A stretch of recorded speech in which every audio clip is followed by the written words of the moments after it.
नमस्ते। आप सभी से अनुरोध है कि कृपया हमारी चैनल को सब्सक्राइब करें, वीडियो को लाइक करें और बेल आइकॉन भी अवश्य दबाएं।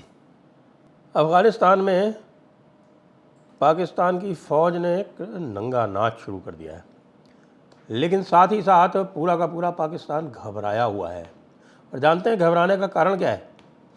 घबराने का कारण यह नहीं है कि टीटीपी ने वहाँ पर 3 बड़े बड़े हमले कर दिए हैं, जिनमें से एक में तो उनके लगभग 25 फौजियों की जान जा चुकी है और उसकी तुलना की जा रही है भारत में जो पुलवामा वाला कांड हुआ था उससे, जिसमें भारत के 40 से अधिक 41 हमारे सीआरपीएफ के लोग मारे गए थे। वो 25 की बात कर रहे हैं, लेकिन लोग कह रहे हैं कि साहब इससे भी अधिक कहीं मामला ज़्यादा है। गुलाम खान जो उनके एक बॉर्डर क्रॉसिंग है उसको बंद कर दिया है और पाकिस्तानी फ़ौज ने वहाँ पर दमन का कुचक्र आरंभ कर दिया है। उसके बाद में एक और वहाँ पर कार्यक्रम हो गया जिसमें भी 4-5 फौजियों की जान चली गई।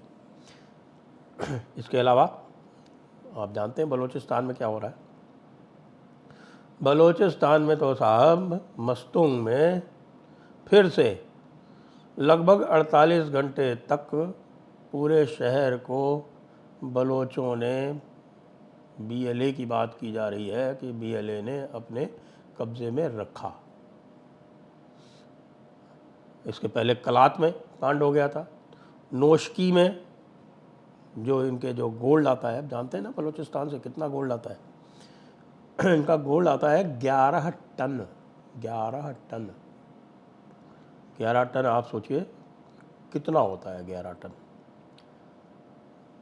11 टन का मतलब है लगभग आप ये समझिए कि 4 लाख डॉलर जो है वो 1 टन बनता है। और ये जाके कोई 44 लाख डॉलर 44 लाख डॉलर का मतलब होता है कि 450 करोड़ से कम कर लगभग 410 करोड़ रुपए। ये केवल 1 वर्ष का इनका 11 टन गोल्ड इसमें से निकलता है। 12 टन इसमें से कॉपर निकलता है। ये सैंडक माइन है, वही दूसरी रिकोडिक माइन है वो खुलने वाली है। और बलोचों का यही सबसे बड़ा इनकी सबसे बड़ी शिकायत है कि साहब कि इसमें से उनको 1 पैसा भी नहीं मिलता। लेकिन इस समय इशू थोड़ा सा अलग है। इशू अलग इसलिए है कि पूरे पाकिस्तान मीडिया में एक ज़ोरदार चर्चा छिड़ी हुई है। और ज़ोरदार चर्चा ये छिड़ी हुई है, देखिए मेरे पास इसका कोई वेरिफिकेशन नहीं है, लेकिन पाकिस्तान मीडिया में ये चर्चा है। और यदि पाकिस्तान मीडिया में चर्चा है तो ये समझ लीजिए कि कहीं भी आग के बिना धुआं नहीं होता। वो कह रहे हैं कि साहब पाकिस्तान ने भारत को अपने एयर बेसिस दे दिए हैं।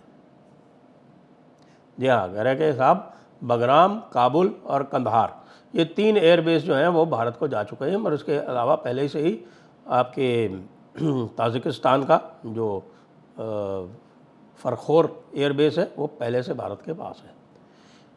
तो अब जो हमला होगा वो हमला होगा अफ़गानिस्तान में पीछे से, जहाँ पे पाकिस्तान का एयर डिफेंस पहले ही एग्जिस्ट नहीं करता।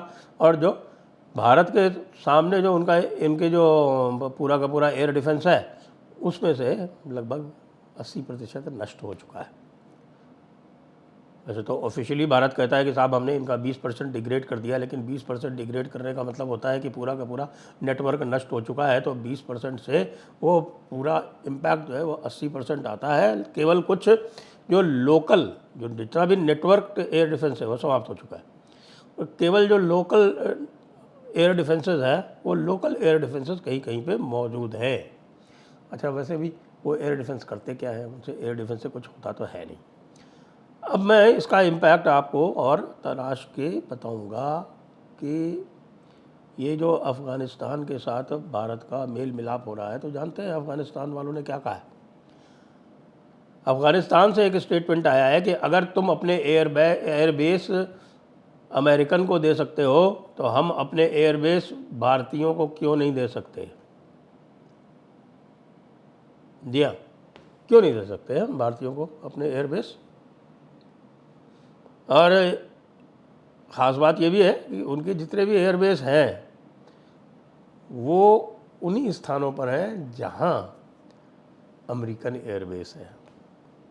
जैसे कंधार का एयरबेस है, कंधार का एयरबेस जो है वो क्वेटा के बिल्कुल पास है।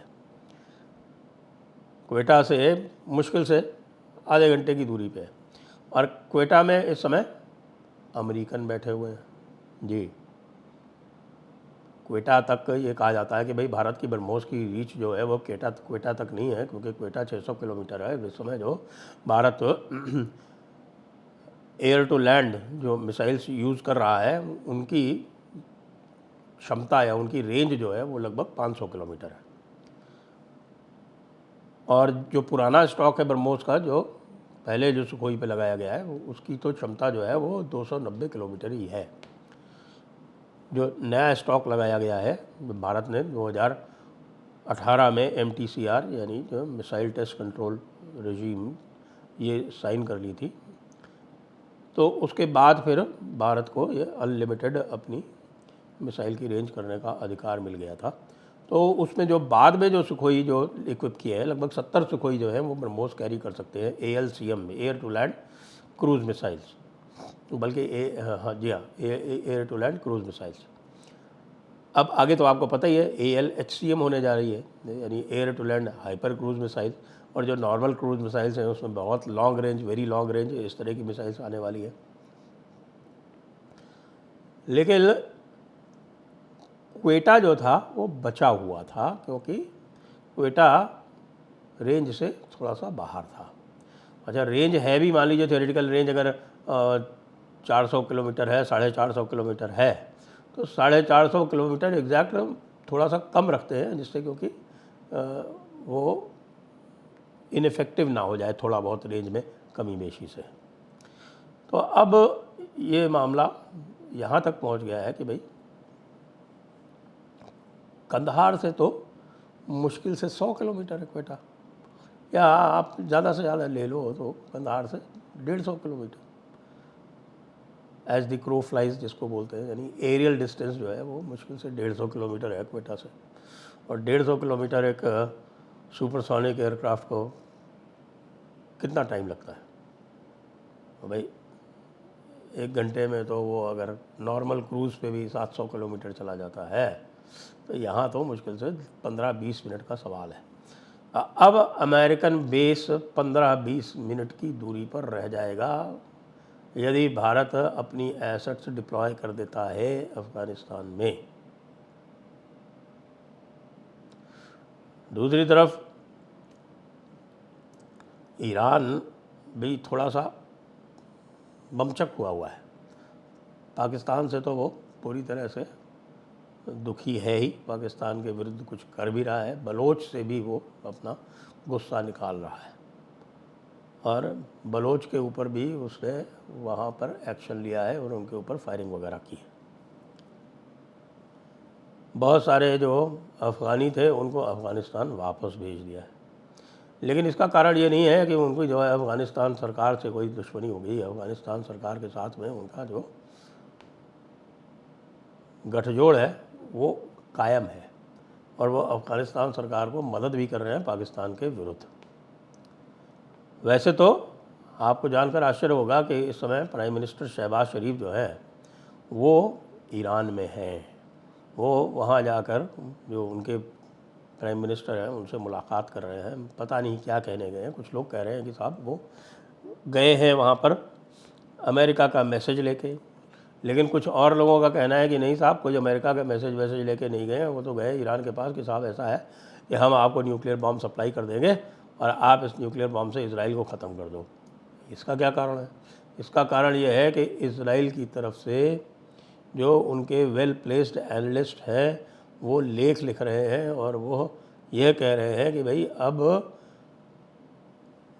ईरान को डी-न्यूक्लियराइज करने के बाद अगला टारगेट है पाकिस्तान, और पाकिस्तान बार बार अपने इस्लामिक बॉम्ब की धौंस दिखाता रहता है। तो पाकिस्तान के अब इस्लामिक बॉम्ब की धौंस इजराइल नहीं सहेगा, और भारत और इजराइल कोऑपरेट करके इसको डीन्यूक्लियराइज कर देंगे। यानी कि सिनेरियो देखिए, भारत के जो फाइटर्स हैं वो आपको दिखेंगे अफ़गानिस्तान में, और इजराइल के कुछ फाइटर्स आपको दिखेंगे भारत में। अब इजराइल के फाइटर्स यदि भारत से सहयोग करते हैं तो इस पर तो फिर अमेरिका भी कुछ कह नहीं पाएगा। अच्छा, करेंगे भी तो कोई अमेरिका को बता के तो करेंगे नहीं। अच्छा, अमेरिका को पता भी चलेगा तो फिर वो आंख मूंद के उसको रखनी पड़ेगी। अब बस प्रतीक्षा हो रही है कि भाई जो आसिम मुनीर जी ने धमकी दी थी कराची में, उस धमकी को वो मूर्त रूप कब देते हैं, वो कब अगला आतंकवादी हमला करवाते हैं। क्योंकि आतंकवादी ठिकानों को सुदृढ़ करने की कार्रवाई तो पहले ही आरंभ हो चुकी है। ये लोग बागों ने पूरा रिपोर्ट कर दिया है। अब होगा पाकिस्तान के साथ असली 2 फ्रंट वॉर, या ये कह लीजिए 3 फ्रंट वॉर। 3 फ्रंट वॉर इसलिए है क्योंकि ईरान की एयर स्पेस तो अब पूरी तरह से इजराइल के ही कब्ज़े में रहनी है। आगे जो कुछ भी होगा उस तरफ से होगा। मशाद तक तो वो पहुंच ही गए थे, पाकिस्तान तक पहुंचने में कितनी देर लगेगी। भारत और इजराइल कोऑपरेट करेंगे, अफ़गानिस्तान की तरफ से मदद मिलेगी। कितना सुंदर सिनारियो होगा।